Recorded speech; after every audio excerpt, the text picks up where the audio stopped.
School में नहीं सिखाया, असली जीवन कौशल जो आपको चाहिए। दोस्तों, आपने अपनी जिंदगी के 12 साल स्कूल में बिताए, लेकिन क्या कभी ये सीखा कि किराए पर मोलभाव कैसे करें, अपना क्रेडिट स्कोर कैसे ठीक करें, या फिर अपनी मानसिक सेहत का ख्याल कैसे रखें? शायद नहीं। इस वीडियो में हम उन्हीं अनकहे कौशलों पर बात करेंगे, वित्तीय साक्षरता से लेकर मानसिक स्वास्थ्य तक, और घर की मरम्मत से लेकर मोलभाव करने तक। क्योंकि जिंदगी कोई पाठ्यक्रम नहीं है और सफलता के लिए सिर्फ किताबों से ज्यादा की जरूरत होती है। दोस्तों, पैसा जिंदगी का एक अहम हिस्सा है। चाहे हम इसे पसंद करें या ना करें, हमें अपने रोज के खर्चों के लिए, अपने सपनों को पूरा करने के लिए पैसे की जरूरत पड़ती ही है। वित्तीय साक्षरता का मतलब है पैसे को समझना, बजट कैसे बनाएं, कैसे बचत करें, कैसे निवेश करें। ये जानना जरूरी है कि कर्ज कैसे काम करता है, क्रेडिट कार्ड का इस्तेमाल कैसे करें और अपने वित्तीय भविष्य की योजना कैसे बनाएं। आज के समय में जब हमारे पास इतने सारे विकल्प मौजूद हैं, तो यह और भी ज्यादा महत्वपूर्ण हो जाता है कि हम अपने पैसे के बारे में जागरूक रहें और स्मार्ट फैसले लें। यह हमें आत्मनिर्भर बनाता है, हमें अपने पैरों पर खड़ा करता है और हमें एक बेहतर भविष्य देने में मदद करता है।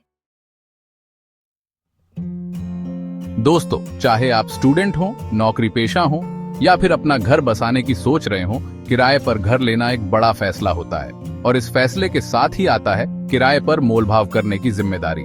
बहुत से लोग यह नहीं जानते कि किराए पर भी मोलभाव किया जा सकता है।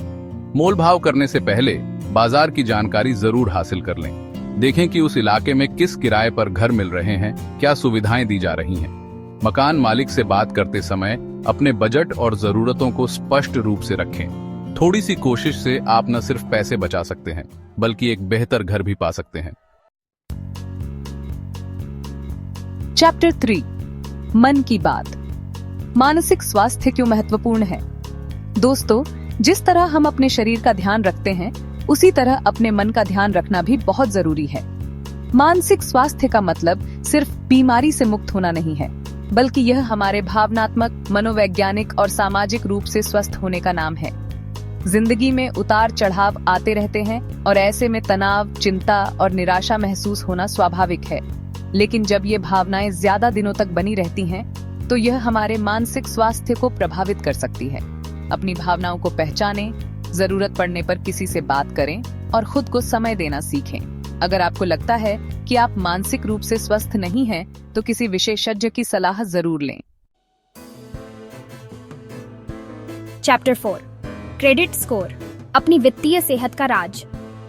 दोस्तों, क्या आप जानते हैं कि एक 3 अंकों की संख्या आपकी जिंदगी पर कितना असर डाल सकती है? जी हाँ, मैं बात कर रहा हूँ क्रेडिट स्कोर की। यह संख्या बैंकों और वित्तीय संस्थानों को बताती है कि आप उधार लिए गए पैसे समय पर चुकाने में कितने जिम्मेदार हैं। अपना क्रेडिट स्कोर ठीक रखने के लिए जरूरी है कि आप अपने बिल समय पर चुकाएं, अपने क्रेडिट कार्ड का इस्तेमाल जिम्मेदारी से करें और जरूरत से ज्यादा कर्ज न लें। एक अच्छा क्रेडिट स्कोर बनाने में समय लगता है, लेकिन यह आपके वित्तीय भविष्य के लिए एक महत्वपूर्ण निवेश है।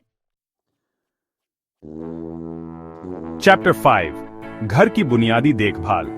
हर किसी को पता होना चाहिए ये छोटी छोटी बातें। दोस्तों, घर सिर्फ ईंट और पत्थर से बनी एक इमारत नहीं होती। यह हमारी शांति और सुरक्षा का एहसास होता है, और इस एहसास को बरकरार रखने के लिए जरूरी है कि हम अपने घर की देखभाल करें। घर की देखभाल का मतलब सिर्फ साफ सफाई नहीं है, बल्कि इसमें छोटी मोटी मरम्मत भी शामिल है। जैसे कि नल से पानी टपक रहा है तो उसकी मरम्मत करना, बल्ब फ्यूज हो गया है तो उसे बदलना, दीवारों पर सीलन आ गई है तो उसे ठीक करना। तो दोस्तों, आज से ही अपने घर की देखभाल शुरू कर दें और एक खुशहाल और सुरक्षित जिंदगी जिएं। उतरो, जिंदगी का असली पाठ सीखते रहे, बढ़ते रहे। तो दोस्तों, ये थे कुछ जरूरी जीवन कौशल जिनके बारे में हमें स्कूल में नहीं बताया जाता। अगर आपको यह वीडियो पसंद आया हो तो इसे लाइक करें, शेयर करें और ऐसे ही रोचक और जानकारी से भरे वीडियो देखने के लिए हमारे चैनल को सब्सक्राइब करना न भूलें।